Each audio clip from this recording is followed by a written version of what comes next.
The U.S. is actively discussing a potential offer to buy Greenland. I mean, they're not just murdering U.S. citizens. They're very busy on other things.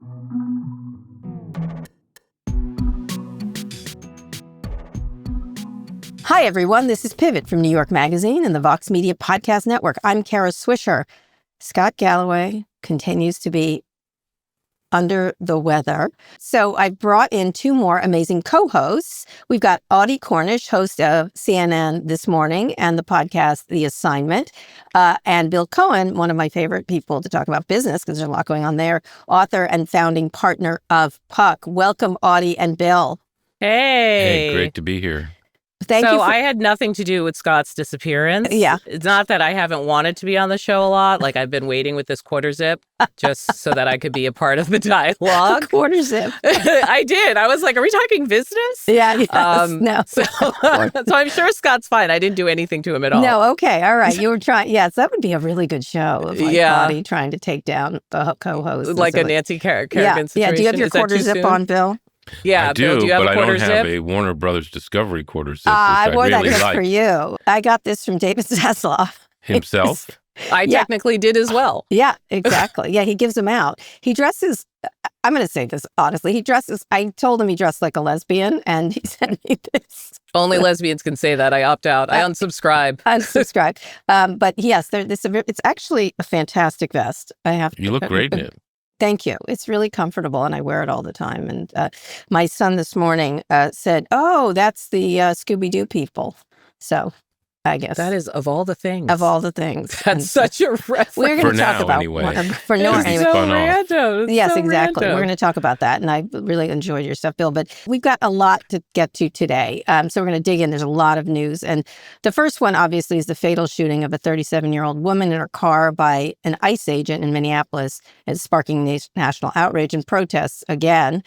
The woman, Renee Nicole Good, was a U.S. citizen, a mother of three, and a poet. She was not under any kind of investigation, according to law enforcement officials. Homeland Security Secretary Kristi Noem said Good was, quote, stalking officers and attempting an act of domestic terrorism. What a heinous person she is. Minneapolis Mayor Jacob Frey called that bullshit and told ICE to, quote, get the fuck out of Minneapolis. President Trump weighed in on Truth Social and once again blamed the radical left. He did an interview just where the reporters from New York showed it to him, and he sort of walked it back, but he didn't precisely. And of course, they're doubling down. Tom Homan, for a second, was reasonable, and he got the memo that they're supposed to call this woman a radical terrorist. I want to get both your takes here, but first, let me share Scott Galloway's thoughts on this, which he texted me last night. I'm horrified. History shows politics becomes a blood sport, and nation's light begins to flicker. Adam, Newsom, Whitmer, Shapiro should announce candidacy this week and say if elected, we are going to have the equivalent of the Nuremberg trials. There needs to be a reckoning to starch the stain of corruption, insurrection, and bigotry. Dems are such fucking wimps. That was from Scott. The words of Scott Galloway, ladies and gentlemen, from his sickbed. Audie, I'll start with you. What do you make of what we're seeing? You reported on it all morning on your show on CNN, your morning show. So talk a little bit about, and you've covered this kind of stuff many times. I have. And I mean, talk about grim. Like, I think this woman had dropped her kid off at school, like a 6-year-old. And so many people right now, wherever they fall on the political spectrum, feel a kind of helplessness. Like, wait a second, am I really where I thought the country would be? And so if you're one of those people and you decide, well, I'm going to go out somewhere, I'm going to do something, I'm going to be present, and to protest. Protest. And I'm not saying she definitely was protesting, but just the idea that you are in mortal danger now in these scenarios, I think is pretty terrifying. Also, the setting, it being Minneapolis, it being this many years after the death of George Floyd, it being in a place where protests went for a very long time. And in fact, other protesters were killed. Like, it can spin out into something else. And then lastly, the fact that this whole operation, almost 90%, I think 87% of the Somalis in the state are naturalized citizens. Right. They are legal. So now you are really trying to find 1 and 2 and 3 people and you have a city that is prepared. You'll look on your TVs in the next day or two and see some protesters wearing their gas masks already because they have seen this movie before, a kind of militarized response from law enforcement. So can I ask you one other question? The response from the Trump administration immediately was trying to spin it. Of course, Kristi Noem put on whatever hat she had that day and started to spew lies. And then the videos, all of them were very much different, including Fox News commentators commenting on, well, she was turning away from the ICE person, not to, she was trying to hit him. She's obviously dropped her kid off from school. There's very little known. I mean, look, if there's one thing we know how to do as Americans is scrutinize a video of a law enforcement involved killing. I think we had a fair amount of practice at that. We have not had practice doing that with a white mother, of a couple kids. And I think this has looked very shocking for people and familiar in ways that feel very sort of dark. The administration's whole stance on this entire process has been always double down, always triple down, never give any ground, because they feel they have not just some kind of moral authority. They'll evoke this mandate. You hear over and over on these cable news panels, this is what people voted for. I'll just wrap up by saying, we don't matter what the TV news says or commentators. People have eyes and they have social media.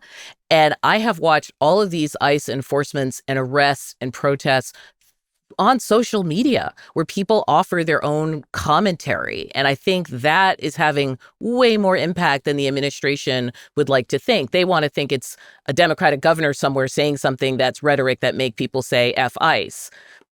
Check the hashtag. It's not run certainly by any Democratic messaging operation. Right. So, Gil, I want to bring this. One of the things that I'm watching, though, is a lot of suddenly business people, well-known people. The head of the guy who runs Jeopardy spoke up, right? And I just was noticing Paul Graham, who I think he was the head of Y Combinator, wrote, "ICE just shot and killed a woman in Minneapolis, a U.S. citizen. How long before we say enough is enough?" Elon Musk responded, she tried to run people over, and Paul wrote back, and I wouldn't call him a liberal in fact, he's somewhat irritating on many levels. She didn't, no, she didn't. Here's the evidence. She's turning the front wheels of the car to the right, away from the ICE officer on her left. She was trying to run him over. Why would she turn in the other direction? Do you think, Bill, because a lot of you haven't heard, word one from any tech people on any of this or any business people on this stuff? Yeah, I think we may be reaching a tipping point on that, to use a phrase that a lot of business people can understand. I think this is obviously the inevitable outcome of the wider Stephen Miller agenda, which is heinous in almost every respect. And, and you'll have to remember that Stephen Miller's grandparents were immigrants. And if his policies were in place for them, maybe they never would have come to this country. Grokking Stephen Miller will be a decades-long thing for future historians. But go ahead. Absolutely. I mean, this guy is completely out of control. Witness the interview he gave to Jake Tapper the other day, which happened to be about Venezuela, but the same kind of arrogance and hubris applies here. So, I mean, these situations are powder kegs, bringing in highly militarized, ICE officers into neighborhoods and rounding up people who should never be rounded up. So it seems so un-American to me. I don't think this is what we voted for at all. But why have businesses remained largely silent? Because it doesn't affect during George Floyd. Well, I mean, first of all, that seems like a lifetime ago, the reaction to George Floyd. I mean, people have, gotten with the program. I remember having a dinner a few months ago with the CEO of a tech company, Kara, who you probably know well, who I asked this exact thing. Why are you not speaking up more profoundly about what's going on here? No, because it doesn't affect my business. What affects my business is, my shareholders, my creditors, my employees. This doesn't affect what Donald Trump is doing, what the regime is doing, doesn't affect me. It's not my business. I'm going to stay out of it, even though it's totally reprehensible and that these people should be speaking up. I mean, why have FU money if you're not going to speak up and use it? Yep. Yep, absolutely. I mean, it'll be interesting. Last thing, Audie, where do you imagine this going now with these videos? I mean, it was really interesting, the New York Times interview, because it looks like he was like, oh, yeah, I guess not. Will they continue to double down? What is the... Because, of course, it takes away from their Venezuela capers, which we'll get to in a second. It takes away from their Greenland capers. I'll be honest, it depends on what happens next. I mean, you'll notice my eyes are kind of going like this every few minutes, is because right now there is this kind of images of what looks like a standoff and between protesters who are like linking arms. And then you have, this is the state of the country we're in right now. I'm like, are these National Guard? Are these police? Are these ICE police? Like, who am I even looking at? And is this even how you do crowd control? Is this how you enforce things? And I just want to add one more thing here. The ramp up that we are witnessing of this law enforcement agency that is not structured the way the others are. It's unaccountable. It's unaccountable in such profound ways.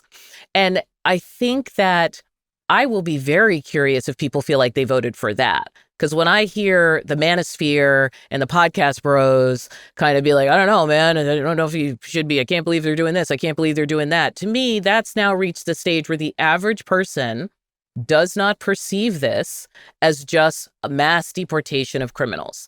I do think that horse has left the barn. It's now, do they think that what's being grown in their name, that they as voters should step in and somehow try and stop it or make their displeasure known? Which they have been doing. I mean, Gestapo wasn't what we voted for, I guess. Can I just add one Sure, go ahead. thing? Go ahead. I mean, I just think do. we're living, through an era of unaccountability. There's no accountability for ICE. There's no accountability for Venezuela. There's no accountability for ripping down the East Wing of the White House. There's no accountability for describing what happened on January 6th on the White House website. I mean, every day there's an example of bad behavior that would normally be unacceptable. In my lifetime, it would be completely unacceptable for our politicians to act this way, and yet they do it with impunity, and there's never any accountability. But there is a lever, just no one's pulling it. I mean, I hear Scott talk like this all the time, but the business community seems to have walked away from the awakening, and a bunch of them went, that really went too far, don't you think? And so they don't give a shit. Right. Like, honestly, I genuinely feel like they are going on yachts and building up fortresses for themselves, and they no longer feel actually engaged with the country in a lot of ways. And I don't say this as some like raving liberal. I'm just like, they are absent. They don't yank funding from things. They don't yank advertising from things. Yeah. They go to every dinner they have at the White House. Like, I don't know what the business community does I think now. they do. I think they do give a shit. I think that they prefer not to be the nail that sticks up that gets this madman's attention and then puts them in the crosshairs, and they have to deal with some analogous event that they didn't want to have to deal with because they spoke up. So I think they do care. Renee Good took a risk. Billionaires won't. And I'm confused. Yeah. All right. Well, that's a good point. Yeah. Go ahead, Bill. That's why I say, if you've got FU money, why aren't you using it? Yep. I have to say I'm with Audie on this one. It's like this is not hard. None of this is particularly hard, and it doesn't affect shareholders. Midterms are coming up. You can throw around all your free amendment money, First Amendment money then. Yeah. Will they? I'm not holding my breath. Well, now we're going to talk about Venezuela. Here are some of the highlights of the story since our last episode. President Trump will meet with oil industry executives on Friday at the White House after saying the U.S. may subsidize the company's efforts to rebuild in Venezuela. In other words, the taxpayer will pay for it, which he estimated would take 18 months. Probably just made that up. On Wednesday, President Trump said U.S. control of Venezuela could last for years. The president has withdrawn the U.S. from 66 international organizations and treaties, including climate groups. The U.S. seized 2 oil tankers, including a Russian-flagged vessel linked to Venezuela in the North Atlantic. The national security leaders have said the administration does not plan to use ground troops in Venezuela. And of course, in related news, the U.S. is actively discussing a potential offer to buy Greenland and hasn't ruled out military action. I mean, they're not just murdering U.S. citizens. They're very busy on other things. Bill, start. How do you suspect these oil executives will be responding in this meeting? Because it's a dicey situation for them no matter what. And the price of oil, of course, is not as high as they'd like it to be. Right. So, how do you respond to this rampant imperialism if you're a CEO of an oil company that might or might not benefit from this imperialism? I think that the economics of the situation do not necessarily lend itself to these companies wanting to go in there. It's going to take billions of dollars to apparently fix up the Which they also refineries. had lost previously, They right? had In the whatever that's previous sunk money, sunk different money, companies, different, whatever. right? Okay, so you give them a heads up early that you're doing this because he loves to court their favor. But I don't think this is going to be nearly as smooth and as easy. It never is. First of all, look what happened in Iraq. That was supposed to be over in Yeah, 10 days, right? and Uh, good for oil companies. Similar words, Right, actually. similar words. Didn't work out that way, and I don't see this working out that way either. But besides, Kara, we are net exporters of oil now. Why do we need more oil Hmm. from Venezuela? I mean, this is just this crazy, hubristic, ugly American behavior that I thought we would have learned from over the decades of doing similar things, especially in Latin America. And I'm not. I mean, obviously, if you're the CEO of one of these oil companies, you get invited to the White House by a madman. You go and you listen to what he has to say. But I think, as an economic matter, it's going to take a long time before they, raise their hands and say, "Oh yes, me too. I want to get in here and extract this oil." Because Even first if of they all, get a it's freebie from taxpayers, if he's able to do that at all, right? Which is Yeah, we don't know questionable. the mechanisms about how this will work. Also, Bill, I was wondering, in the era of this kind of Trump administration transactional foreign policy and transactional business policy, can you everything's a do transaction. Yeah. yeah, so you can't do a no strings attached situation with the Trump administration, even as an oil company, I would think, right? Like, if they're gonna not, like, even NVIDIA has to give a slice. So, Hmm. like, why wouldn't you? And our Intel, company's starting to Nvidia, be wary about that. totally. I mean, he said he's going to, seize the oil that has apparently been, ours and locked up, apparently, and he's going to sell it on the market and control the proceeds of that sale. I mean, he's got his fingers in all these pies. It's this ultimate grift.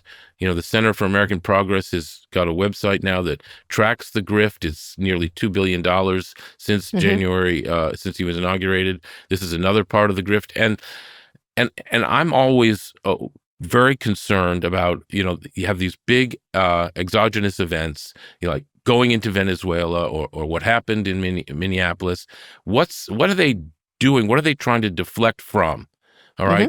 Is it Ah, is it the rewriting of Epstein. January 6th? Is it Jeffrey Epstein? Is it, graft? I mean, taking down the East Wing of the White House, the $400 million ballroom. I mean, what kind of crazy thing is he trying to distract us from? It's wag the dog. It's Orwellian, and we're just, So again, if there's you're no so if you're accountability for you're any of an this. oil executive going to that meeting, what I have talked to two of them, and they're like, Hmm. "This is not good for us. The price of oil, I mean, economically, it's kind of insane Why are you on going to some invest billions of dollars trying to extract oil in Venezuela when we're already net exporters of oil? I don't understand that. in an easier situation, I mean, the right? potential there is huge, right? Right. Like, they're sitting on the reserve. It's just, does this administration have the attention span? Is the Well, country willing to do what it takes to secure a long-term investment? I mean, no one has the appetite for a very long list of things for the reasons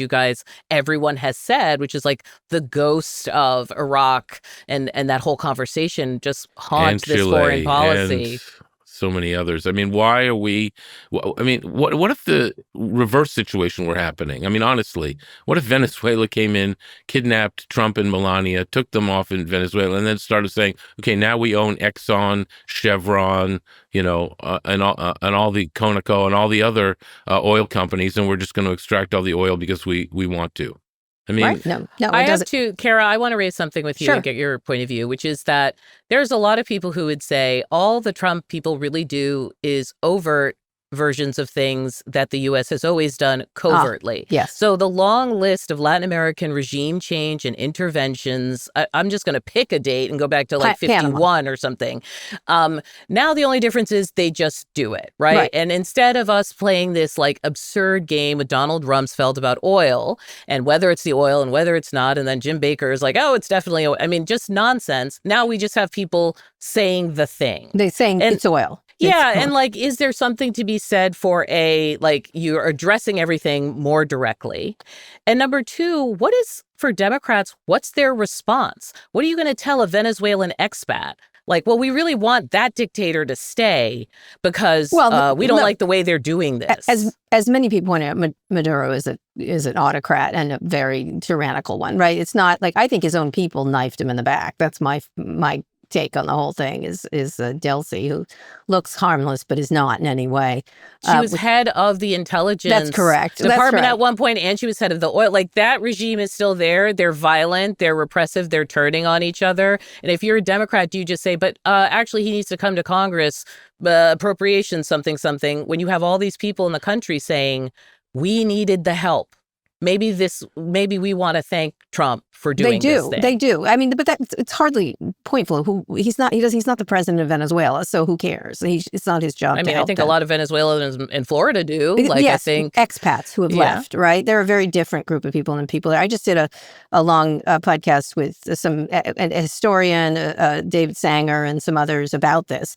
And one of the things that was interesting to me was that there's a real rift between the people who 25% of the population left and the people who are there. And, there's a whole, again, not our country, not our problem. But we saw this with the Cuban community and the Cuban Republican community, right? Like, Democrats lost that community for decades after. And now the Secretary of State is basically the product of that political lineage. Right, exactly, which is why they're focusing on Cuba next.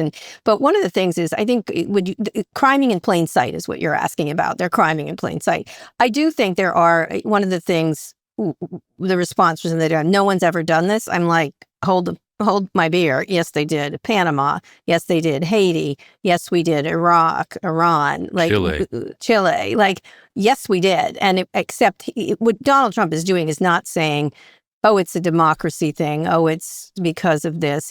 Or it's because of political prisoners. Or it's because he's just saying, yeah, it's the oil. And then you have Howard Lutnick, who seems to be in a bathroom piping up at the minerals. Like that. I don't think, and I think actually the Trump administration has made, when people point to his grift, they go, well, he's doing it transparently. I'm like, so criming in plain sight is better, and it's on a scale that's unprecedented. That's really the more interesting part of it. But it's still stupid. Like, I don't know what else to say. It's stupid, as Bill pointed out, because of the price of oil is going to come down, crashing down, presumably. Right. I mean, did he really think this through? I mean, the oil executives will go to this meeting, but to get them to invest billions of dollars to refine or get that oil out of the ground and sell it into a market where the price of oil is low, relatively speaking, and we're already net exporters of oil. Why are they going to do that? I mean, did he think that through? Yeah. No. Or and where maybe you can't even get a guarantee from the government that they'll secure the workforce that would do this. I mean, there is no day two. And why are we invading another country, kidnapping their president so we can take their natural resources? Yeah, again, if the shoe were on the other foot, I think there might be a little bit of an outrage. But that's sort of the old, if Obama did this, where it's sort of way beyond if Obama did this kind of thing. But in related news, speaking of which, speaking of minerals and things we want there, and strategically indeed important place, Greenland. Now, from what I understand from this panel I did, we can go to Greenland right now and put as many bases on it as we want. We could put 300 bases. We had 17 bases there. We closed 16 of them. So we have every right to be in Greenland from a 1950s treaty. So we don't even have to. Yeah, 51. 50, we don't have to do anything. We can just open all those things and squat in Greenland. I think that's the technical term for it. So what happens, but it has created this NATO crisis, existential crisis, especially if he does something with the military rather than just offer to buy it. Thoughts first, Audie, and then Bill. Oh no, I want to hear Bill first. Bill, I'm kind Bill. of curious. Well, Economically, is it a good deal? look, he doesn't care, as he's proven for years. Doesn't care about NATO. So if he's provoking confrontation with NATO and a way to get out of NATO, okay, fine. Or maybe it's bluster. And I mean, do we need to buy Greenland? As you said, we can do already, or allowed to do what we want. It's just another example of this crazy, wacky, imperialistic behavior that is so unbecoming. And you would think that we would have learned from our past mistakes in this area. And it makes people hate us and resent us, which is part of the reason we got a 9/11 situation, is that hate and resentment around the world. And he's fomenting it without any accountability. And to what end? I mean, again, if there's a treaty that says we can already put bases there and we haven't done it, well, why not just do that? Why are we provoking a confrontation with one of our best allies? He wants to be the first U.S. president to expand territory since whoever it was. God. Yeah. That is to me the absolute. So he wants to do his version of Louisiana Purchase, does he? Yes. Yeah.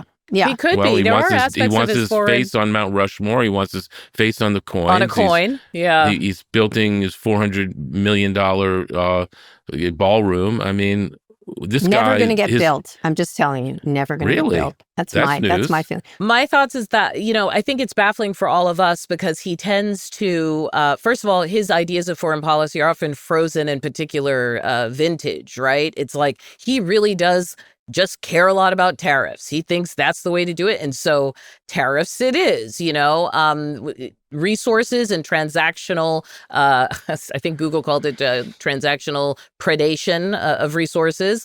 He sees himself as doing like what China is doing or something like that. Now, of course, it's very different. It's very, very different. And it's often, as you mentioned, Bill, undermining our allies. And I think that it's very difficult to watch in real time the post-World War II world order and systems be not just chipped away, but kind of kicked in the knee. And maybe like retirement. Yeah. You can go maybe like retirement, it was always a myth, Right. like maybe it was never going to last more than 50 to 80 years. But we are witnessing the falling apart of something.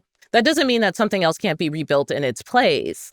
But for sure, I think that it might be baffling to the average person because you're like, why are we suddenly talking about Greenland? And you can say that almost every week. Right. Why are we talking about X? Why are we talking about Z? Let me just add in one of the Greenland certainly is a strategic, and there are minerals to be had, whatever, that kind of stuff. Under a lot of ice. Under a lot of ice. By the way, Greenland isn't green and Iceland isn't ice. I would like to point that out. Thank you for that. Anytime. But to me, the best economic thing to do from a business point of view is to help Ukraine, because that is a country, if it was renovated, they have high technical expertise.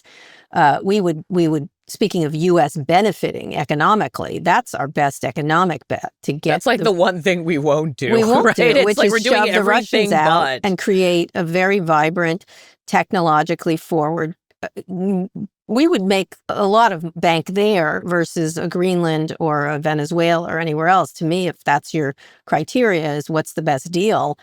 To me, Ukraine is the best deal if you're just going to be that venal of. Can I raise one more thing that's sort of Sure. baffling to me? You have a generation of Republicans in MAGA world, whatever, who were against the forever wars. You have Navy SEALs in Congress now, lawmakers. They're there because they were against forever wars. They were against our actions abroad and interventions, and they hate the neocons, and they're kicking dirt over Dick Cheney's grave. And I don't understand them right now. I don't know if this is going to be like the fiscal hawks who just sort of like squirm away, and don't say anything about what he's doing. But when it comes to foreign policy, the far right that is against interventionism has lost on every single argument, like whether it's Iran, whether it's whatever, like you see, he doesn't care what they think about that. There are people. Green has been talking about it. She resigned. But it's like she resigned. leaving, Yeah. never give zero Fs anyway. Yeah. Like Rand Paul. I mean, it's sort of the same handful of people. Right. And it's like, Lindsey Graham has gotten his wings again. Right. And all those people who allegedly didn't want intervention are oddly silent in these moments. Bill, last question here. Is there any economic goodness to this? Of trying Greenland. to, buy Greenland? I mean, You're a first deal of all, guy. it's so unattractive. The way he's going about it and doing what he's doing. Are there economic benefits? There might be, Kara. How the hell are we going to know? I mean, how do we know right now whether there might be economic benefits? First of all, what I mean is, if a client came to you and said, I want to buy Greenland, what would be the thing as an investment banker you would do? I want to buy Greenland? Are you out of your fucking mind? Oh, okay. That's going to piss off one of our best allies to try to obtain this, block of ice, that may have strategic value. And if it's like strategic defensive value, as you said, we already have the right to put bases up there. Why did we close 16 of the 17? Let's open them again, or whatever it is. If it's like controlling the Arctic and being having a policy matter and a national defense issue, okay, I get that.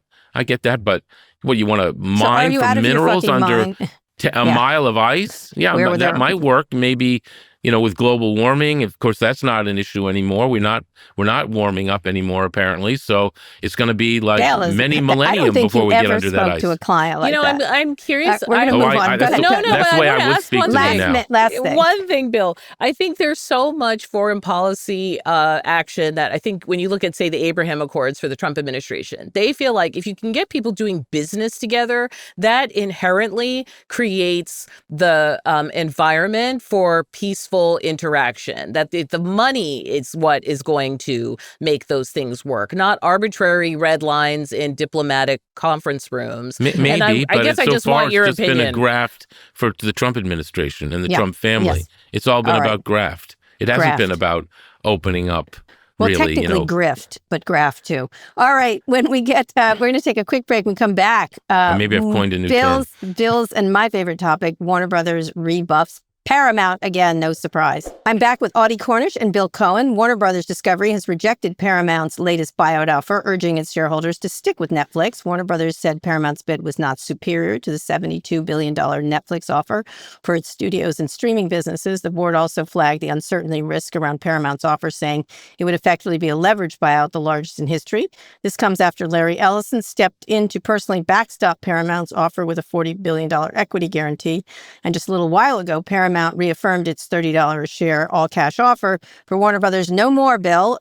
You've done a lot of reporting on this, and let me just add in how Versant is what I like to call it, like croissant, factors in all of this. Comcast completed its spinoff of Versant this week, which includes MS Now, CNBC, and other networks. Versant shares closed down 13% on their first day and now down 29% for the week, although that is index funds repurposing themselves, according to many investors, and I think that's correct.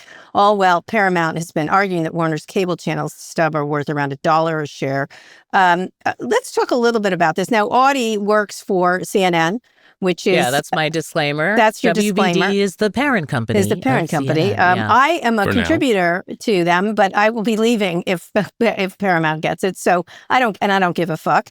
So I'm going to... Audie, you may weigh in as you want. I am happy I am literally here to learn on this front. Okay, all right. Okay, Bill, why don't you walk us through this and what happens next? Sure. Well, the key point of what just happened was this idea that the Paramount offer at $30 a share is deemed by the board of WBD not to be, quote, superior at this time. Okay, because if they did deem it to be superior, whatever that means, that's a sort of a vague term, which a lot of judgment comes into that. If they did deem it to be superior, they could break their merger agreement with Netflix and turn their attention to the Paramount deal. They would owe Netflix a breakup fee of $2.8 billion. And then, we'd have the bidding war would begin again. So they did what you would expect them to do, which was say, why are we gonna, we've got this merger agreement with Netflix. We're happy with it. We think it's worth more. And there's no reason at this moment to change that recommendation. That doesn't mean that they, if Paramount were to raise its bid, as it sort of indicated that might do, because it said it hadn't made its best and final offer, but yet it hasn't done anything beyond $30 yet, that they wouldn't change that recommendation and They open did up the note bidding they war would again. listen. One of the board members noted that on CNBC. Like, if they want to lob another number over, we're happy to Well, take it. they are in what is called Revlon mode now of selling. They have to sell the company to the highest bidder. They are required, by Delaware law, essentially, to do that. And that's why they're constantly reevaluating these two bids. And once again, there's no difference between the December 4th final bid that Paramount made of $30 a share hasn't changed in a month. So if they want to upset the apple cart here, they are going to have to raise their bid. Now, they may not want to. You also had noted these fees of that Paramount wants more control over certain loans, and Yes. there's a lot of money there. So Warner Brothers is concerned about the way that Paramount would let them operate their own company between signing and closing. And since it's like an 18-month process generally to get this kind of a deal, regulators' approval, both in the EU and here, to get it closed, they need to know that they can operate their business in the normal course. And Paramount put several covenants into their proposed merger agreement that would limit the flexibility that Warner Brothers has during that period. And Warner Brothers believes that would cost them. Which Netflix has said no problem. Netflix has said, do what you want, which is another reason that they're gone with the Netflix deal. Netflix also said, if you don't take our deal, we're going to walk away, which, put a little gun to their head. And so they, they went with the bird in the hand. And at the time, it was the better deal. It made total sense. And it still basically makes total sense. It's a real toss-up now of the value of this global network stub, the part of the business where Audie works, CNN, is potentially going to be spun off under the Netflix deal. And so the value of that business as a spun off entity comes into play. Under the Paramount deal, they're buying the whole company, so that's a moot point. So that's why trying to judge the value what of the two it's valued offers. at, right? And certain people is saying $3 a share now. She was $3 now. The now. Chairman of Warner Brothers Discovery Board said on CNBC $3 to $5. Morgan Stanley says $1.50. The Paramount people say $1.40. And there's all debt issues around. If they pull some more debt off, it could go up. There's what, $15 billion in debt. At the moment, they're talking about putting $15 billion on Audie's company. And, is that too much? Is that going to... Can you pay for that, Audie? Yeah, that's why I'm wearing a quarter zip. I can afford the full zip. Yeah. But it's not a vest. It's a full quarter zip. If you really want to pay down that debt, you may need to wear a vest. Exactly. So, there are a lot of kind of subtle nuances going on here, which really puts Paramount in a bad position, to be honest. If they really want to win, they just have to spend more of Larry's money. Larry's money. He's got to get daddy. Nepo mogul has to get daddy to pay more. More. When this started, did I tell you? Not as smart as you think. And you said they have smart advisors. I'm like, still they do, dumb. But I don't think they're listening to them. No, I think they that's aren't. part of the problem. Well, because still dumb, right? And you can see that over at CBS. Very dumb what's happening there. Like, what a way to run a network right into the wall, like on the daily, essentially. We won't get into it, but they suck. So what happens next? They have to just raise the price, and then what does Netflix do? They don't. And then have there's to the whole raise the Trump price. thing. See, let me just add one more question. Yep. There's the whole Trump thing, which they've touted their friendship with Trump, but as far as I'm concerned, he's a little busy. I don't think he's going to. And he's got limited time before the midterms. Dragging this thing out is not good for Paramount, because the closer you get to the election, and if the Democrats take over, they will not get it through either. They will lose that ability to control the process, because Trump will be essentially, left naked without clothes, right? Essentially, he won't be able to help his friend Larry. I'm sure right now he can't help his friend Larry. I think less and less every passing day. But your thoughts? Well, everybody's now, quote unquote, Trump's friend, and Larry's his friend. Ted Sarandos is his friend. Right, who's played it beautifully, I will say. But he's a big Democrat. His wife was ambassador under Obama. I mean, so and Not Reed sure that Hastings, matters anymore. no, I mean, everybody, he wants fealty paid to him. And if you've got a big deal that you want to get through, you're going to pay that fealty because Except it's I in don't your know if interest he to do has it. that power as much as everybody. I don't think he will rush to Larry's Really? aid. He loves to get involved in this, Kara. Yeah, he's busy with other things now. Oh, He's he's got busy. Greenland. No, I'm telling you. He's our most healthy president ever. There's no he time. doesn't sleep. There's no time. There's no I time. hope you're right. Time he is shouldn't running. be involved all in right, this. so far I've been right about all of this. So as I said to Scott all the time. But what happens Isn't that next? going to be the title of your memoir? Yes, Yeah. I'm right. Yeah. Look, what happens next is that their tender offer is open till January 21st, and they're going to, between now and then, go around their hostile tender offer that Paramount has made. They're going to go around to the big shareholders. And you State noted it was Street, only a BlackRock. small amount. It was only Well, like so far, but it's understandable because there are a lot of conditions to this deal that are kind of like the tender offer can't happen unless they have a merger agreement with Warner Brothers. Well, they're not going to get a merger agreement with Warner Brothers unless there's a superior offer. So, basically people aren't going to tender, but they are going to go until maybe the last minute at best, but they are going to go around and make this case that their $30 a share all cash deal is superior to Netflix because of this business of the Audie's company not being worth this $3 to $5 a share or whatever it's which worth. is kind of technical and confusing to most people, it right? is, but this is the kind of thing that these guys get into the weeds about. And so what's the next? Raising the price is the only thing to do, right? Correct. Raising the price to around $34 a share is the only way for Paramount to win this thing. Otherwise, what about it's going to the Netflix. Saudis? What about there's also, it's Larry's, another $10 billion for Larry. And it's a dollar a share is $2.5 will billion. they? Because it's already non-economic, Bill. This thing is already so ridiculous. They've decided that they have to have it. They've made 7 bids. I suspect they're going to do it. I suspect they will raise their offer to 34 and they will win. I hate to, I think they will end up winning, but it could be wrong. I mean, there's no way without raising this bid that Warner Brothers is going to change its recommendation. Not going to happen.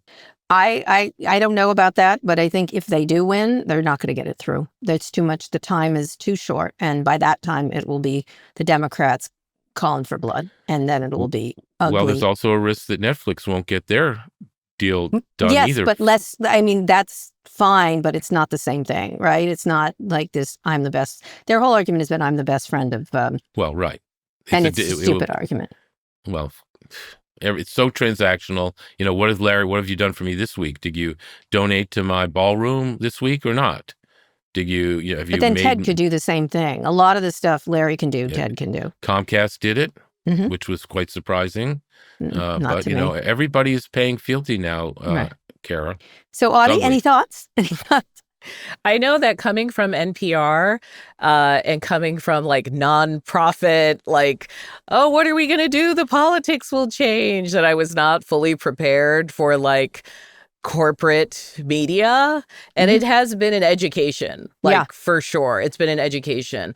I think one of the hundreds of thousands of reasons for me not to comment on this is kind of for the thing you guys are saying, which is we're in the realm of personalities and regulation and the government. And so it's not the same as sitting around talking about a business deal or even a hostile takeover. It's kind of something else.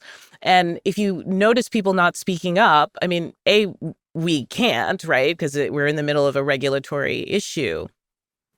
But B, to say it's above our pay grade is an understatement. Right. That's a fair point. That's a fair point. But by the way, over at NPR, they've said, fuck you, government, and they're doing great, just fine. I had breakfast with NPR host this morning, and he was like, we don't even want to talk about it.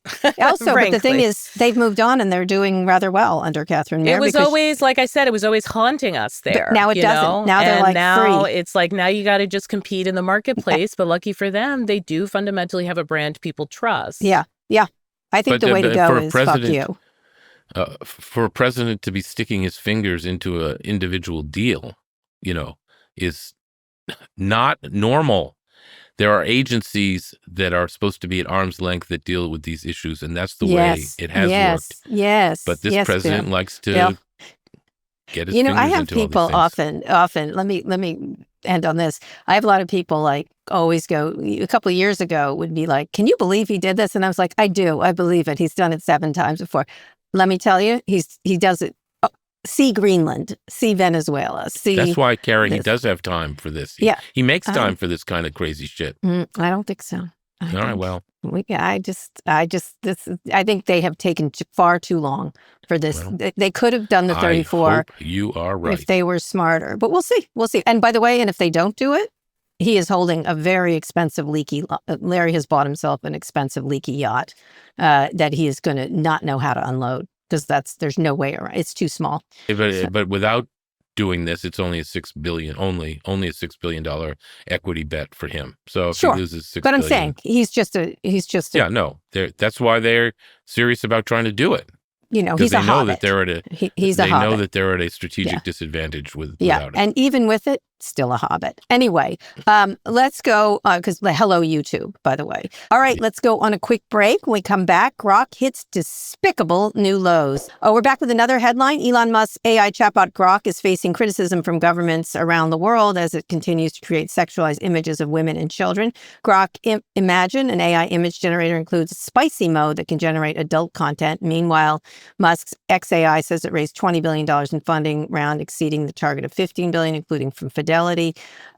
Just today, they're making filthy images of the woman who was killed in Minneapolis. The European countries are losing their minds. You haven't heard word one from Sundar Pichai at Google or Tim Cook at Apple, who should have been. CSAM is supposed to be against the law, so you two. You're soiling yourselves in public by not doing anything about this. That's my point of view. But why this funding round suggests investors don't care about these issues? I'd love each of you to weigh in. Bill, you first on what's happening here. Well, as a great American once said, Kara, X is a Nazi porn bar, and no, that's me. Yes, it was. Thank you. And it certainly is. It certainly is, and this is just another example of it. But look, from a business point of view, XAI and the merger between XAI and X saved X, right? It saved Fidelity's investment in X, as well as Larry Ellison's and Mark Andreessen's and and other friends of Elon's. So I guess, and the banks who were about sitting on $13 billion of loans that they might lose a lot of money on. So that merger saved the X deal, which, got to give, I guess, Elon credit for devising and conceptualizing that. And now he's raising $20 billion at a $350 billion valuation or whatever it is. I mean, I guess from a purely business point of view, Kara, you have to admire Elon's ability to make chicken salad out of chicken shit. And you've got to admire, I guess, the fact that suddenly he's now worth, $700 billion because of SpaceX, et cetera, going public. I mean, so the guy knows how to make money for himself. $1 trillion pay package out of Tesla.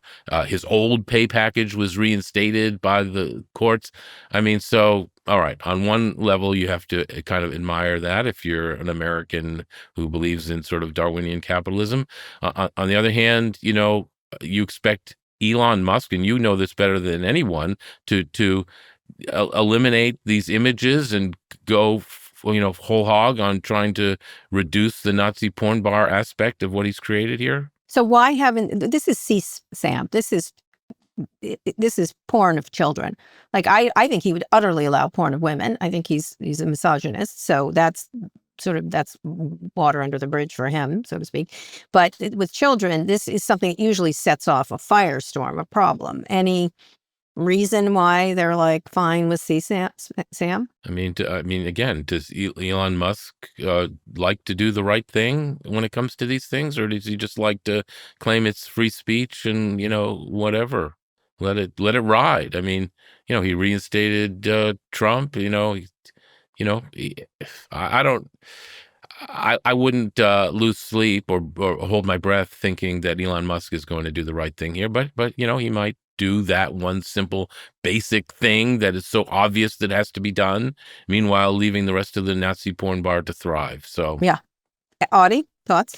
I'm curious about the people who, like the First Lady or Ted Cruz, who were so touting the Take It Down Act, which was supposed to allow people a chance to take down non-consensual images, sexualized images.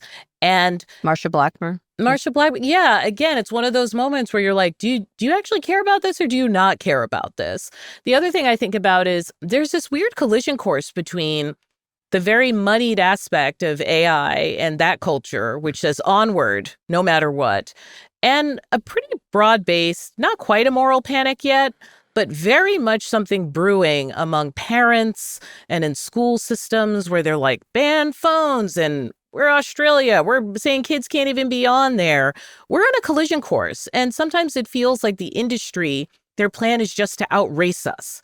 Build all the data centers you can, make this thing, make your born bot quickly, just do it all while Trump is okay with it.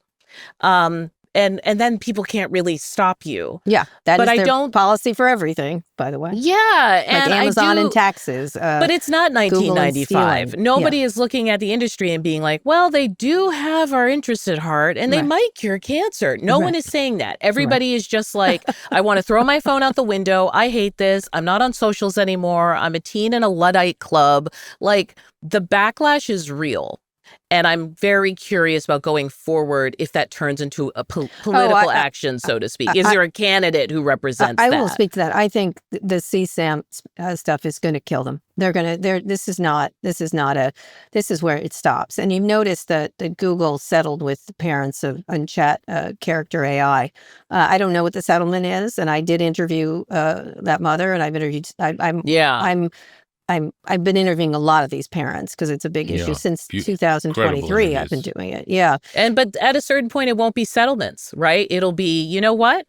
Maybe we're going to have this conversation with the public in public. Right. I'm not sure why Meghan... No, I'm not. This is in no way judging the decision of parents. But I'm saying this is how movements start. I think the reason Google settled is because they are not protected under Section 230 on this one. And their arguments were not... ultimately, if this stuff gets out, it's very ugly for them. And I wish one of the parents would just say, you know what? I'm going to just take you to court. It's just expensive for them. It's exhausting. Their child has committed suicide. But the same thing with these imagery, that it does... I think there is a group of people that will not settle. And they will try everything to settle because so much of this stuff is so heinous. And also, what I had is one of the parents read the dialogue. And when any parent hears it, you're like, put those people in jail. And so to me, they're headed for a perp walk is what I feel like. They're in this issue, and it's well beyond what Australia is doing, but they're going to get a backlash like you've absolutely never seen. Yeah. So where does that affect at one point in Elon Musk? You know what I mean? Like, that's what I'm curious about. Never. Is like, I don't think he is. Like, do you think it's because it just becomes the gutter? Like, this is the red light district of the internet. He runs it, and because a lot of if you've noticed, the internet is becoming less and less useful. I think people aren't using it. The AI slop, it's really becoming less and less useful. And so the promise was this would be more useful, and a lot of AI absolutely is. I just think there's no business in child porn. There's no business from now until 200 years from now. Why aren't this should be an issue for federal regulation, right? Absolutely, regular regulators, but you'll never get the Trump administration to do the right thing. They preferred to do the wrong thing purposefully to own the libs, so to speak. But is it just the Trump administration? I mean, Kara, I feel like you and I have talked so many times about 230 and how lawmakers are just very reluctant to step on the toes of industry. I talked to him. I'm like, let's leave 230 aside because that's a complex, much more complex thing. When this when I started interviewing these parents back in 2024, I called 10 legislators. I'm like, can you please fucking listen to this and do something about it? And they're like, oh, I hadn't heard of it. Like, and I was like, get on it. Like, get the fuck on this. Like, I can't do anything. And I think, and then unfortunately the people that get on it are sort of have they're trying to kill a fly with an anvil, right? Like there's a way to do this. This is illegal. There are already laws in place about these things. Yeah, but they don't really understand the technology, frankly. I would prosecute XAI. I would just like time to if there was a very ambitious prosecutor out there, I don't care if it's conservative or liberal. You're going to prosecute the $700 billion man? Yes, for child the Trump administration?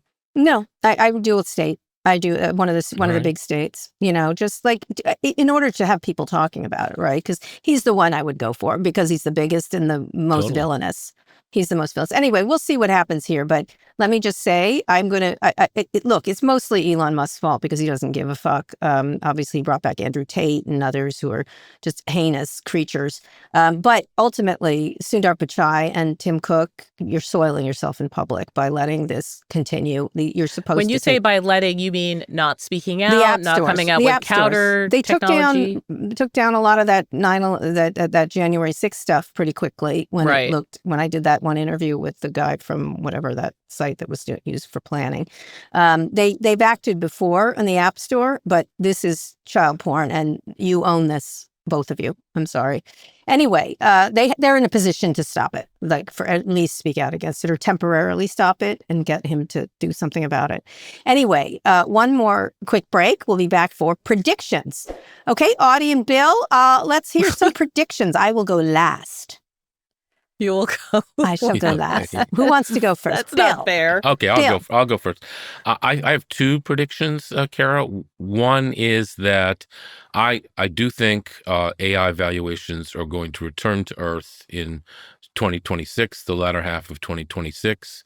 Not that AI isn't a valuable tool, like the internet is a valuable tool, but just like with internet 1.0, you slap, .com at the end of, a company going public and it's suddenly everybody falls over themselves to invest. That's where we are now with AI. It's ridiculous and it will come down to earth and a lot of people will lose a lot of money, which is always, I think, justice to some extent. Not that AI won't be incredibly valuable tool, as it already is proving to be and will become more so in the future. And the second prediction is one of my favorites, which is that Hakeem Jeffries will be, a year from now, the Speaker of the House.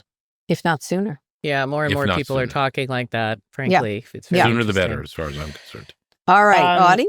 Well, just to give you a sense of how it's going, so my staff made this at the end of the year meme of me. These are mouse pads, which they come in bulk. So if anyone wants to buy one, that.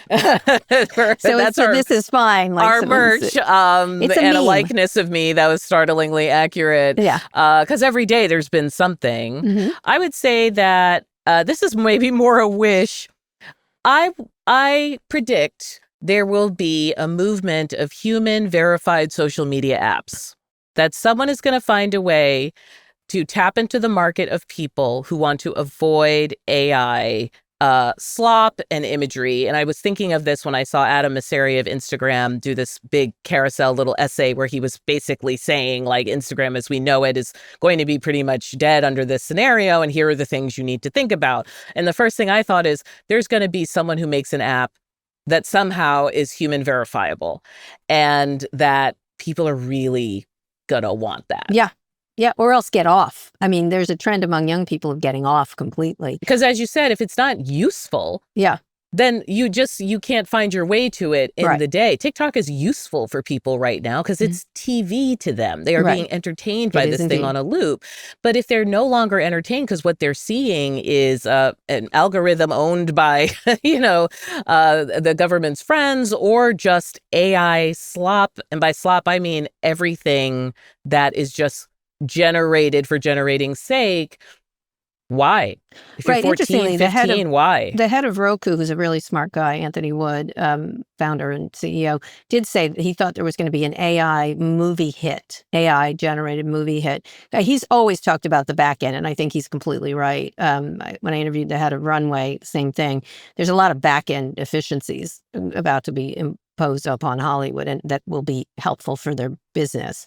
But when it moves into content, it's a really different thing. And one of the things the Runway CEO suggested is that instead of labeling AI, we label real. Yes. Because it's smaller. Very much so. So this is like That's my organic. prediction as well. So you're telling me the wind is at my back. Wind This is at your possible. back. I know nothing like about it. business, but I I'm like ready. All right, I will do this. I think time is running out for Trump and the desperate. Listen, he's very active and vibrant, like an old man. My mom's in a senior facility. There's always one guy who's just loud and fast and moving around. And listen, that's where we are with this guy. And I think he's much sicker than people realize. Oh, this is a health prediction. I thought this was a both political health and everything. prediction. He's not going to get all this Okay. stuff done. Like there's too much stuff happening and not enough lackeys. I know it sounds crazy, but even the lackeys are probably lacking at this point. And so when I saw that Susie Wiles interview, I'm like, the rats, they getting ready. As I told Scott, I'm meeting with Trump people a lot, and they all are asking for pardons. They're all like getting ready for the inevitable, Nuremberg which trials. is right. They're getting ready for those. For them. And but that's so different from saying there's no after because he plans to stay. Like well, I I hear don't you think he making can a stay. prediction I'm that's not different. I'm going to, Yeah. As Scott says, biology is undefeated. And nobody, I'm not sure who's less charming, Don Jr. or J.D. Vance, but as I said about Vance, he's the Cybertruck of politicians. But one of the, it's true. It took me a beat. Love Hits that. you exactly. You're like, of course, yes, correct. Yes. Yes, but that's why I talk about the ballroom. I think it is. There's also some legal stuff happening to slow it down quite a bit. Everything that gets slowed down is a problem, whether it's the Paramount deal, whether it's the ballroom. And I think, by the way, FYI, they do need a ballroom at the White House, having covered it. There's nowhere to there.